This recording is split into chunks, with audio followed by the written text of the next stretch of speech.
Yun mga angkol, napalitan na natin siya ng resistor nito at aray. Yan yung kinuha natin. Yan.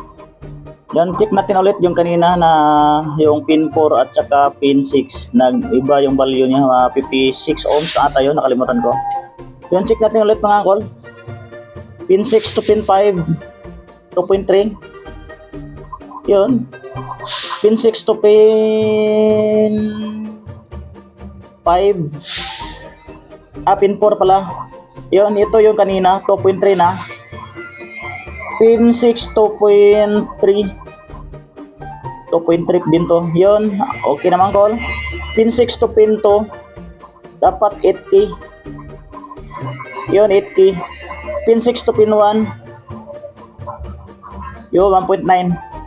Yun mga angkol, nakuha na natin yung parameter niya. Subukan natin pandarin mga angkol.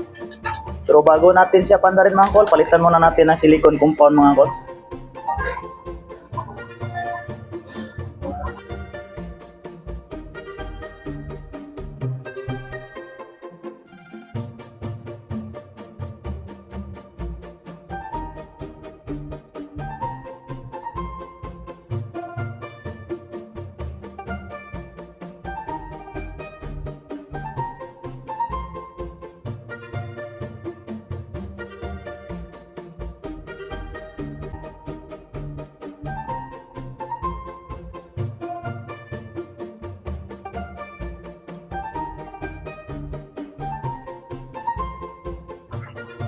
Yun mga angkol, na lagay natin na heatsink.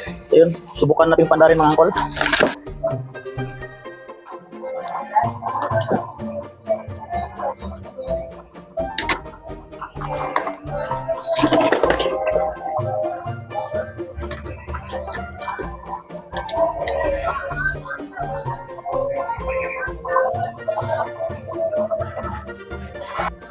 Yan mga angkol, nalagay na natin ang heatsink, tapos manabalik na natin siya. Ang naging problema lang na pinalitan natin ay itong network resistor array. Yan, subukan natin pandarin mga angkol. Subukan natin pandarin kung okay na ba talaga to. Yan, saksak natin mga angkol. Yan. Kanina, andar siya ng konti ang compressor, tapos namamatay, tapos nagpipi-4 siya. Yun, naka-turn on na pala to, hindi pala natin na-turn on, turn off kanina. Then hintayin natin under mga angkol. Normal blinking sa lead light niya. Yun, tapos nakakonect na rin yung compressor niya. Yun, mikot na yung fan motor. Hintayin natin under yung compressor. Yun mga angkol.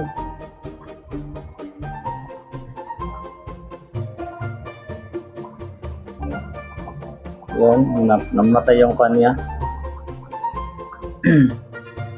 Kanina namatay yung fan, tapos under yung compressor, tapos namatay. Tingnan natin kung under pa ba yung compressor. Under pa ba? Baka hindi na to gagana mga angkol.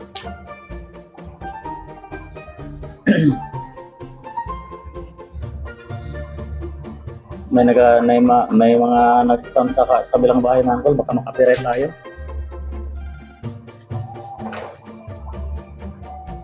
Ayan.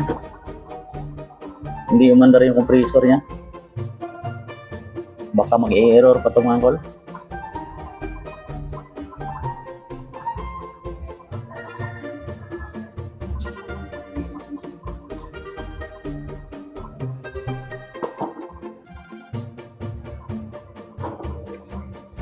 Yan, mag-error siya mga angkol.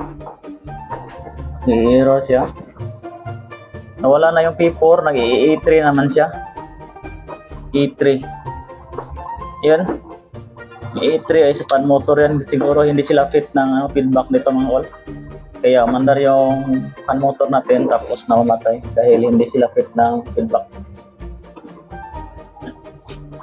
Yan mga angkol, second piece tayo mga angkol. Siguro sira na siguro yung fan motor natin mga angkol, yung feedback niya. Sira na feedback, kaya hindi sila fit ng feedback, kaya ayaw tumuloy yung fan. Kasi yung feedback, pag may problema sa feedback, mamamatay talaga yung fan motor natin dahil siya yung nagkukuman na gumagana yung fan motor natin. Yan mga angkol, ito yung line niya ng feedback.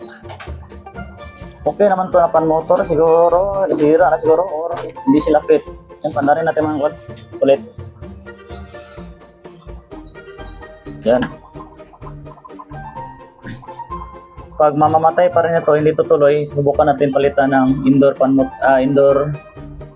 ng popil. Lahat lang, popil kasi talaga. Dahil kulin ito mga kol. Yan.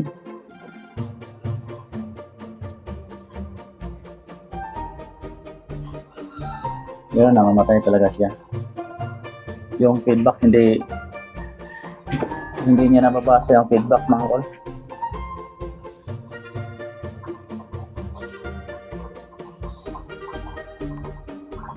Yun, nag-E3 talaga siya mga kol. E3 talaga ilalabas niya. Ang E3 ay sa pan motor yan. Subukan natin palitan ng indoor board ng Opel. Subukan natin gamitin dito. Under naman to kasi magkapareho lang sila. So, subukan natin. Pero ang P4 nito mga kol, ayos na to mga P4 nito mga kol.